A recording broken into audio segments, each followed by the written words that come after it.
And our second speaker today is from the Latin American ISMA, and so I'd like to invite Socrates Herrera Valencia from Cali in Colombia.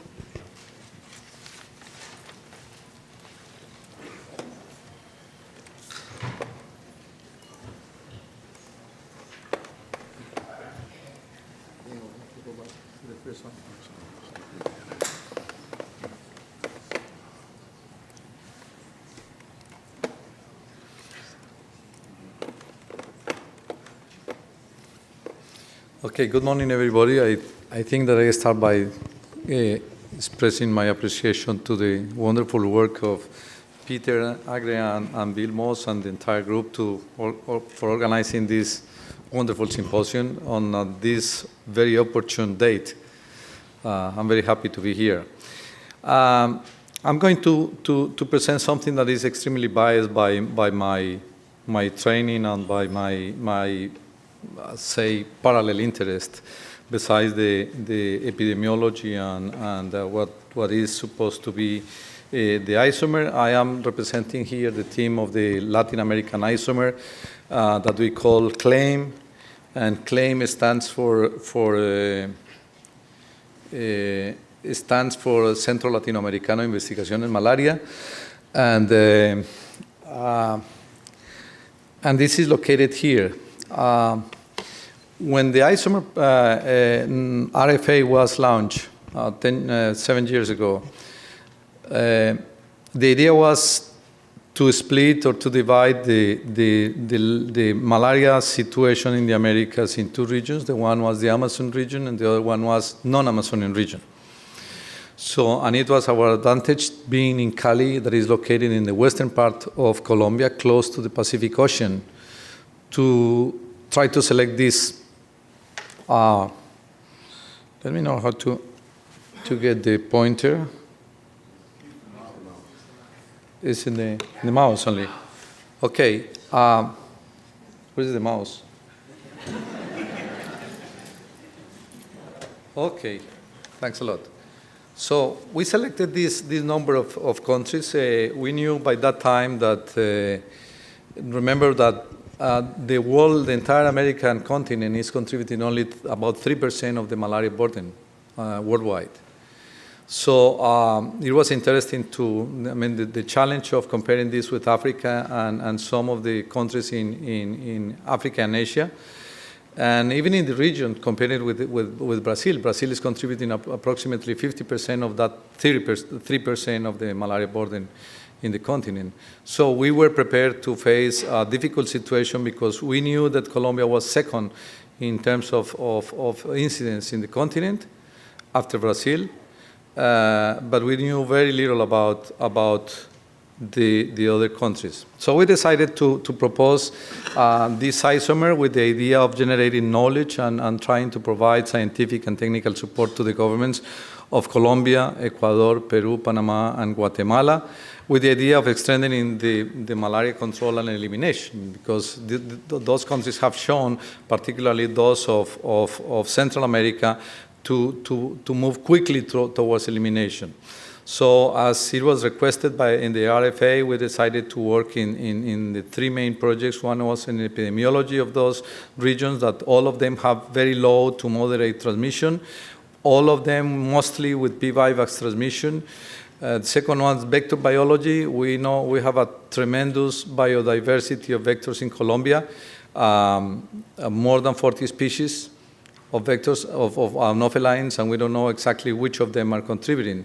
So we decided to do, in terms of epidemiology, go for sociodemographic studies, try to determine better the parasite species prevalence, G6PD, do some molecular epidemiology and trying to define if it was really a urban malaria transmission problem in the region, particularly in Colombia, that was the most endemic countries of this program.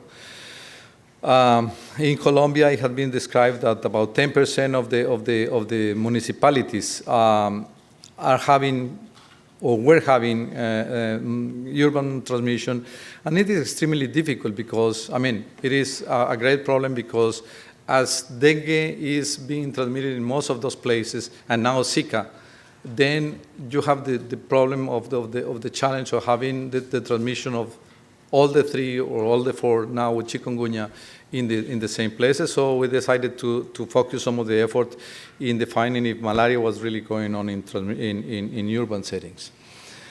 So this slide is presenting a little bit the distribution, and as you could see here, the blue is standing for P. vivax, and the yellow, the red is corresponding to P. falciparum.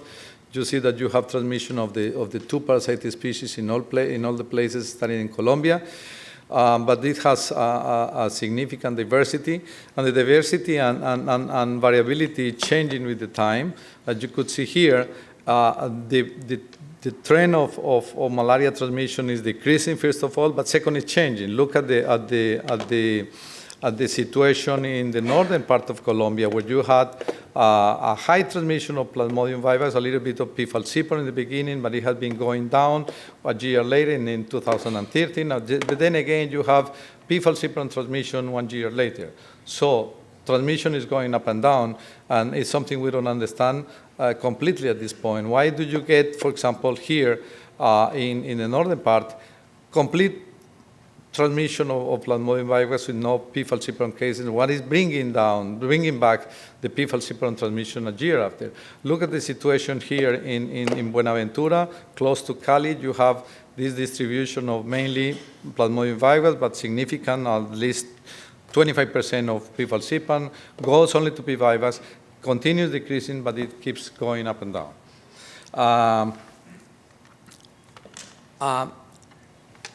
We were very interested in learning more in these cross-sectional studies to study the prevalence of that. Very curious to know what was the proportion between the thick blood smears. TBS is thick blood smears. And as you could see, there is a very low prevalence of submicroscopic infections if you take into account thick smears. But if you go to PCR, you have a significant variability, but a significant number. I mean, it varied. This is the example of Colombia, but it was demonstrated to be the same case in Panama, in Guatemala, in Peru, and Ecuador. And then we were very interested to know why this, I mean, in understanding more about these submicroscopic and asymptomatic infections. As you could see here in the distribution, in this bar here, is that most of the transmission is occurring between, say, 15 years of age and 25 to 30. It is completely different situation to other places. The 2 extremes in age, children and adults and old people, are somehow protected from malaria transmission. But the situation is that if you calculate the difference between thick smear and PCR, you find that you have between 20 and 30 times more malaria detected by PCR. And then we became very, very motivated in understanding more about that. Look at this distribution of the prevalence. In general, there is a reduction trend in all the continent, in all this region, particularly in Central America. Central America has initiated a malaria elimination program that is sponsored by the Global Fund, and they are leading a big consortium of different funding agencies and governments from at least 9 countries of the region. And we were lucky to be working in Panama and Guatemala at that time, and trying to work in Honduras, because then we became part of and our isomer became part of that consortium. And then we have been contributing significantly, not only to formulate the elimination program 3-4 years ago, but also to follow up the cases. Particularly because there are, I mean, it's a very interesting situation, epidemiological situation, because there is a total of approximately 50,000 cases in the region of Mesoamerica and the Hispaniola island.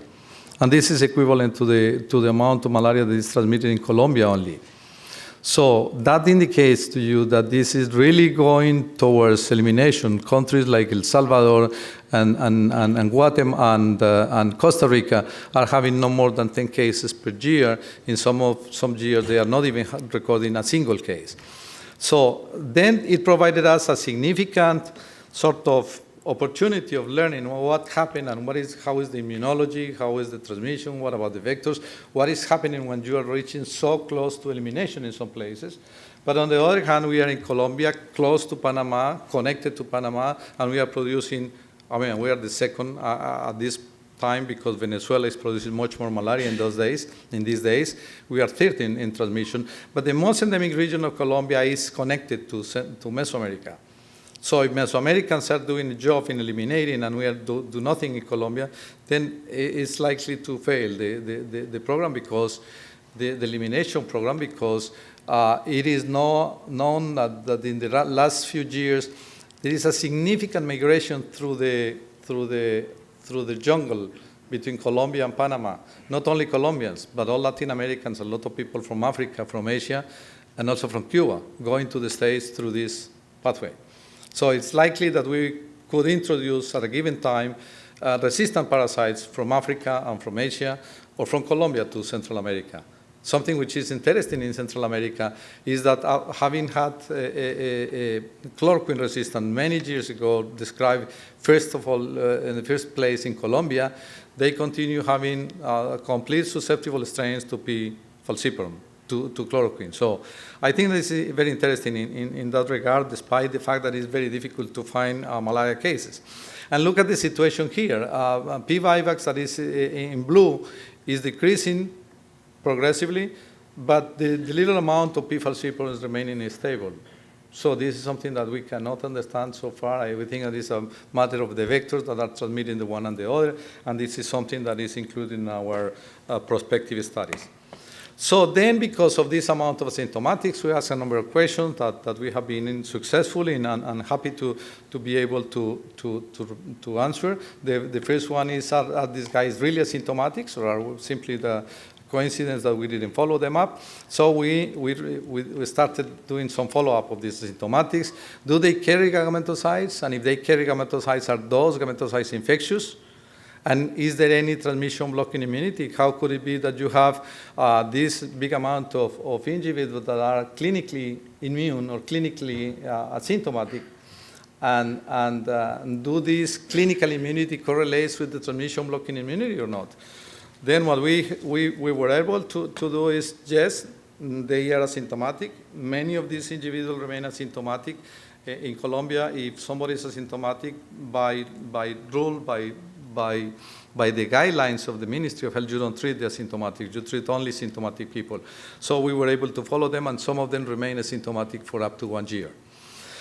The second one is, do they carry gametophytes? Yeah, approximately most of them, because this is Plasmodium vivax, most of them carry up to 50% of gametocytemia as compared to the parasitemia. So they are highly gametocytemic individuals. Are the gametocytes infectious? Yes, more than 50% of the individuals were infective to mosquitoes. When we collected samples from these individuals that were carrying asymptomatic infections and used to feed mosquitoes, in more than 50% of the cases were infectious. And also, yes, there was transmission blocking immunity. It is very variable from one region to another, but some individuals, and significant proportion of them, could block transmission by 90 and 100%. And then understanding how is this immunity contributing to transmission or transmission is something that we want to study further in the next one. But look at this interesting question. Are the gametocytes infective? Yes. Then now we want to see if gametocytes from acute or symptomatic infections are equally infectious. And you will see, yes, in terms of frequency, they are similar. You could see here that these acute and asymptomatic individuals are infecting basically at the same rate. But here you see a huge difference between the intensity between symptomatic guys that are significantly more infectious to the mosquitoes. A greater number of mosquitoes become infected, and a greater number of oocysts are developing those mosquitoes than in the asymptomatic ones. However, because the asymptomatic individuals remain for long time going, we are very interested in trying to modeling which is the contribution of those asymptomatic volunteers to the transmission maintenance. We went to other countries. I mean, we have done part of this study in several countries, but I want to emphasize the situation of Guatemala, because Guatemala, that belongs to this malaria elimination program in Mesoamerica, has most of the malaria transmission is here in Escuintla, in the Pacific coast, but you have places like Zacapa, where they consider that there have been no transmission for the last 4 or 5 years. And when we go and look and do a cross-section and use PCR, you see that there is no big difference between Zacapa and, I mean, of course it's a difference, but you still find a significant proportion of individuals asymptomatics, and they are not complaining to the malaria control program. It was striking that the individual from the malaria control program said, you are going to waste your time going to look for malaria in Zacapa. There haven't been any cases during the last 3 or 4 years. I mean, indeed, they consider that this is an elimination zone. And it was very striking to see that despite they don't complain, they have malaria, asymptomatic malaria. So this continued to be... Now it comes to the situation of the urban malaria transmission. And then we decided to select Quibdó, Chocó in the border, in the proximity to Panama here, what I was saying. This is Quibdó, the capital, and you have here in the capital something that is really urban and 2 peri-urban zones. And what we could see here in the next one, let me see. We selected in the 2 green places, Cabi and Casablanca, and La Yesquita is the urban one. As you could see here, we found 13 volunteers that were coming to the urban, supposed to come from La Yesquita, and these guys were detected by passive case detection in the malaria post, and then reactive case detection was made. And as you could see here in Cabi, you got 5 cases, and when we did the reactive case detection, we increased to 28 cases in a few in the 5 houses that were screened. So indicating that there is a huge number of asymptomatic cases. Remember that I was showing that in the cross-sectional studies that we were doing, by active case detection, not reactive, but active case detection, we found the highest, like 10 to 15%. Here we are getting 28 to 30% of asymptomatic cases in the places where the volunteers were coming from. So we are very concerned about this situation, and we are trying to see, as Bill said, this is the place where you have to go for malaria elimination. Instead of spending all the huge amount of resources in doing general programs for the community, this is likely the areas where you have to study. As I mentioned before, we didn't know much about the variety. I mean, more than 40 Anopheles species in the country. We selected about 70 sites in these 3 endemic regions. And in those places, we were studying immature and adult mosquitoes, trying to characterize them for the species and so on, and for the transmission capacity or the infection in natural infection in the field. And as you could see here, from out of the more than 40 species, we found 13 different species in the region. Some of them, which were known to be a main vector, like Anopheles albimanus, were found infected. But some others, like Calderoni, for example, here, Calderoni is present in Ecuador, and in the southern part of Colombia was also found infected. And in some cases, like the case of Anopheles nunez-tovari, we found them infected with both of them. However, this is a tremendous amount of work. These are the results on the 5 or 6 mosquitoes found infected in a total of more than 12,000 mosquitoes that were examined. So nothing to do with what you find and you see in Africa. Now, regarding the behavior, we decided to study some of the species. I'm giving here the example of Anopheles albimanus. That is probably the most widely distributed here. And you could see that in the red bars is indicating the biting activity. And the biting activity in 2 different sites, in 2 different regions, is different. And it obviously influences the effectiveness of the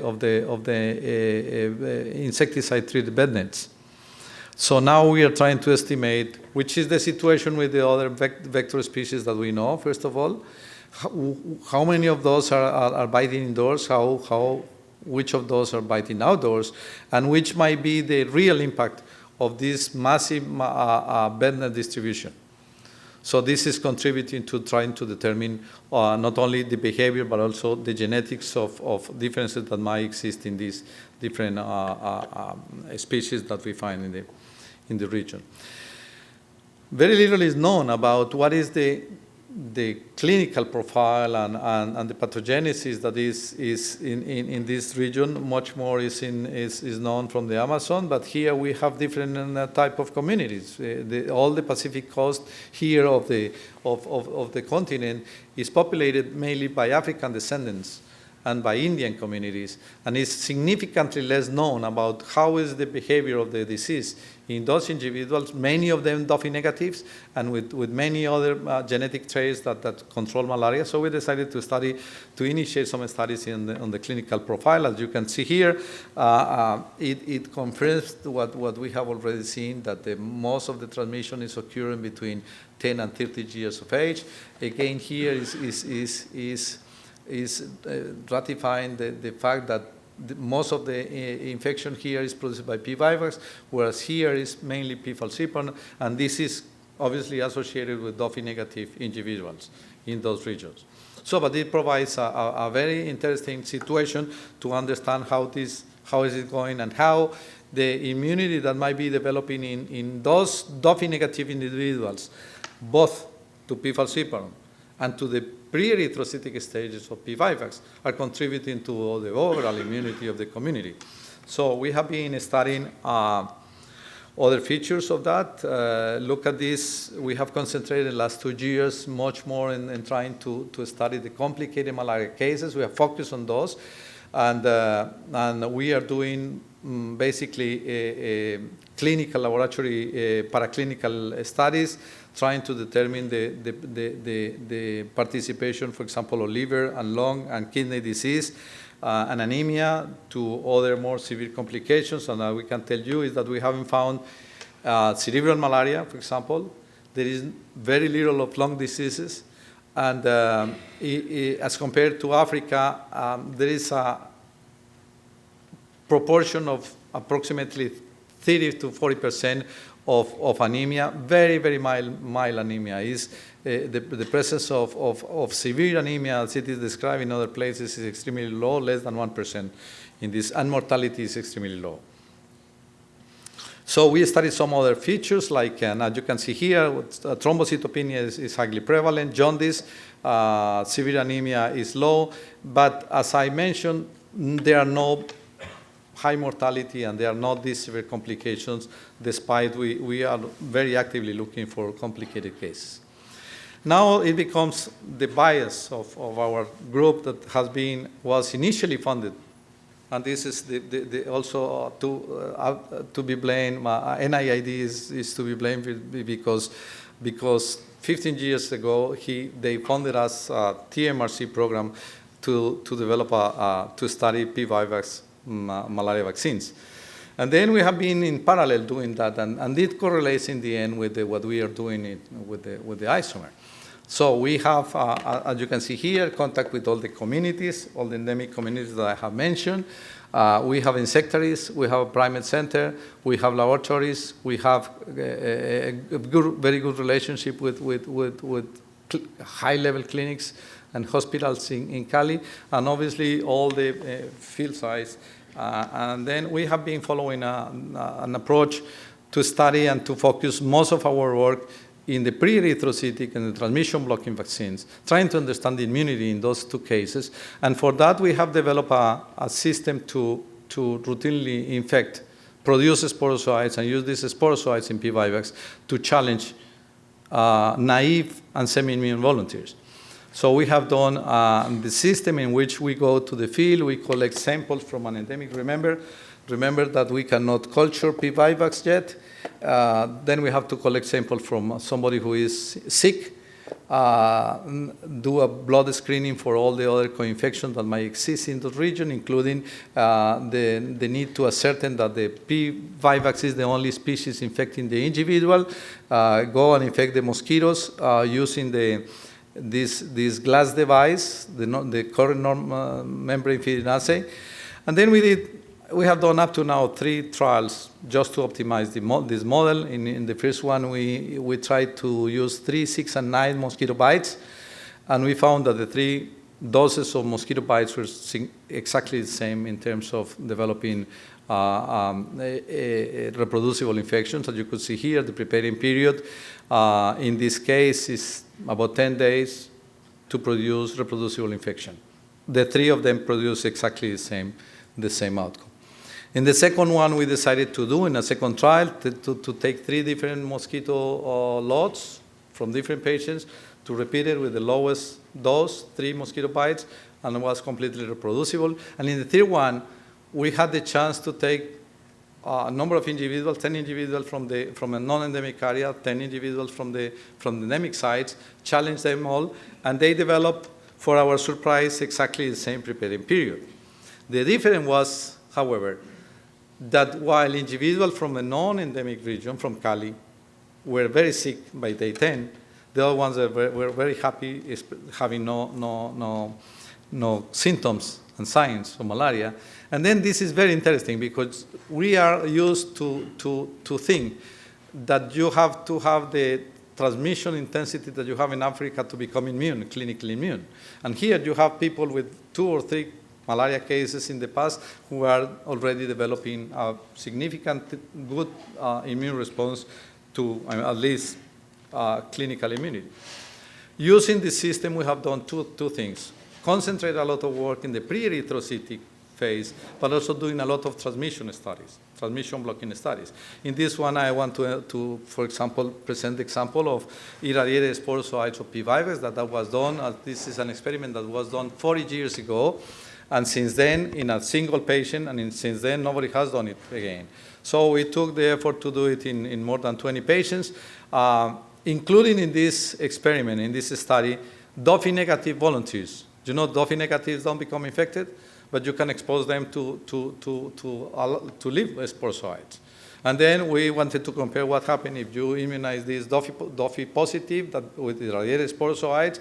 Do you get the protection that is described in P. falciparum or not? First of all. And second, what if you expose Dophi negative volunteers to the live parasites? And then we did a series of immunizations here. We were expecting to do 10, and it has been proposed in a normal protocol followed by the Navy and by different scientists, different groups. But obviously, this is a very demanding and challenging experiment. When you have parasite cultures of P. falciparum, like in Hopkins, it is very, very easy to infect mosquitoes anytime. But if you want to do that, you have to go to find a good donor with sufficient gametocytes, infect the mosquitoes, bring them here, irradiate them, and try to make coincide with the volunteers waiting to be bitten. So we managed to do seven immunizations, and as you can see here, 5 out of the 12 volunteers developed full protection. And this is extremely interesting, because then it provides us 2 groups of people, some that are protected and some that are not protected. And having the collaboration of some of our friends from the other isomers, particularly Phil Fellner and Hugh Davis, we went and did a screening of which were the specificities recognized by the different groups, the controls, the Dophi negative. Look at the Dophi negative that were inoculated with sporozoites. They develop a massive response particularly to the pre-erythrocytic stages, but also to the erythrocytic, because remember that the Dophi negatives allow the complete cycle in the liver, but merozoites are being produced in the end. So we were able to detect merozoites, DNA from merozoites at the end, like by day 7 and 8, because these guys were releasing merozoites in circulation. But the most important thing of that is obviously try to select which are the specificities being recognized by the protected versus the non-protected ones. And these other studies that have been done in collaboration with Dr. Greg Gibson from Georgia Tech indicate a very nice picture that we are trying to understand further. Look at the individual that became infected, the ones that were not protected in bottom of the, and look at the type of genes that are being upregulated as compared to the genes that are downregulated in the ones that are protected. There is a very clear cutoff between those who are protected and those who are not protected. So now our interest, I mean, those are very recent studies that we have been doing, and what our intention now is try to articulate the two programs in a single one and try to learn what is going on in these individuals that are so solidly immune that might remain infected in the villages for more than a year, possibly transmitting at low density and low intensity, but transmitting malaria. Those guys are solidly immune in terms of clinical immunity and in terms of antiparasitic immunity. And we want to know how much transmission blocking immunity do they have. So we have selected, and we are going to focus most of our work in Colombia now because it's the most, where most transmission is going on. And second, because the new phase requires much more better facilities and better capacity to do. So we are going to focus on comparing what is the immune response across the different levels of immunity from asymptomatic to the severe disease, and compare those with what is going on in these clinical trials where we got sterile protection. So in other words, go from the sterile protection to the most complicated cases and try to see if you could determine some patterns of immune response activation and some markers of severity, for example, or markers of clinical immunity.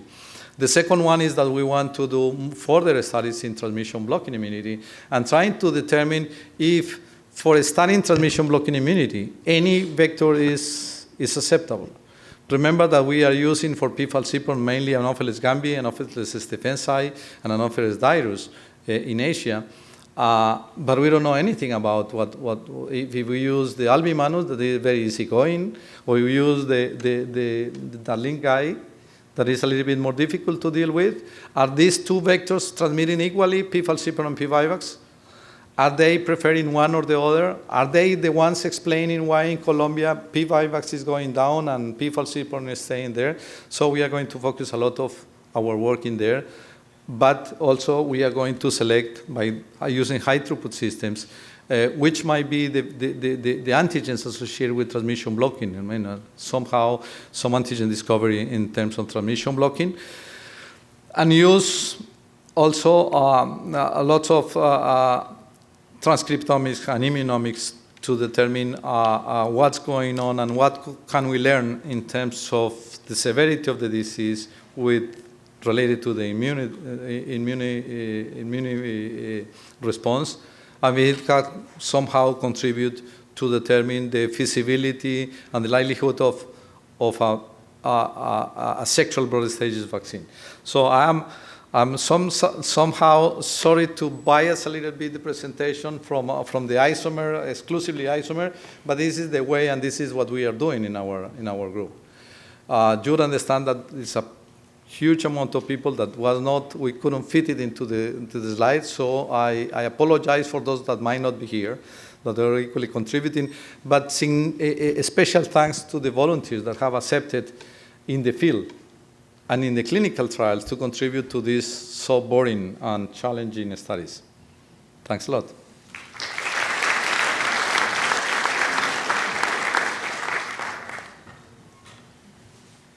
Thank you. I think we have time for maybe one or two questions. Socrates, that was very nice. Have you tried to transmit Vivax through aortus monkeys? Did you try to transmit using aortus monkeys? Try to do what, sorry? To do mosquito transmission through infection, blood stage infection in aortus. They are very irregular. I mean, they are very variable. We do it, but it's not sufficiently predictable to feel comfortable with doing this type of studies. We are working on that, but it's a lot of effort to have it. It's not very regular. Hi, I had a question about the asymptomatics, both Falciparum and Vivax. I realize that there is a component for humoral responses or innate, but I'm just curious if the Plasmodium population diversity is the same in the asymptomatics, and you have lower population diversity to begin with in that region, but are we certain that the parasites are identical between the two, those that present symptomatic and those that are asymptomatic, and might there be a parasite diversity component to asymptomatics? We don't know exactly that question. We have been doing studying the parasite populations present in acute and severe and non-severe cases, mainly P. vivax. Most of the cases are P. vivax, so it's extremely difficult. We don't have enough figures to know about P. falciparum to be representative. But it's something that is going on in these prospective studies, very, very detailed studies on the presence of that.